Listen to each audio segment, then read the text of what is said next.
Agent Rana Rauf তার আরেক শাগরিদ এবার পুলিশের জালে। হ্যাঁ, গ্রেফতার করা হলো রানা রৌফের আরেক শাগরিদকে।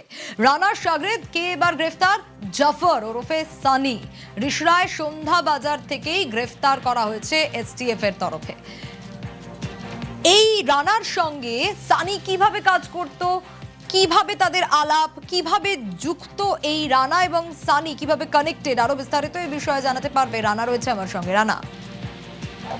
হ্যাঁ দেখো, এই যে সানি মানে জাকির সাম ওরফে সানি, এর সঙ্গে কিন্তু রানা রৌফের একটা মানে আগাগোড়াই একটা লিঙ্ক ছিল, যেটা মানে এসটিএফ গতকাল রাত্রে তারা হুগলি রিসরা সন্ধ্যাবাজার ওই এলাকা থেকে তাকে গ্রেপ্তার করেছে।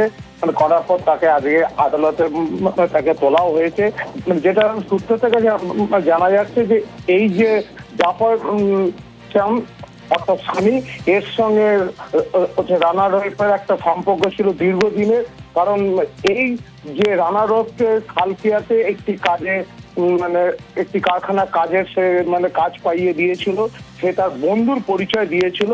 মানে যেটা তদন্তে উঠে আসছে, যেহেতু গ্রেপ্তার হয়েছে রানা রৌফ, তার সাথে আরো একজনকে কিন্তু গ্রেপ্তার করেছে এসটিএফ জিজ্ঞাসাবাদ করে। এই যে রিসরা জাকির সাম, এ থাকতো হচ্ছে তফসিয়ার, কিন্তু মানে কত কয়েক বছর আগে সে তার বাবা রিসরা জুট মিলে কাজ করতো, সেই সুবাদে সে কলকাতা তফসিয়া ছেড়ে সে পালিয়ে চলে এসেছিল হচ্ছে রিসরা।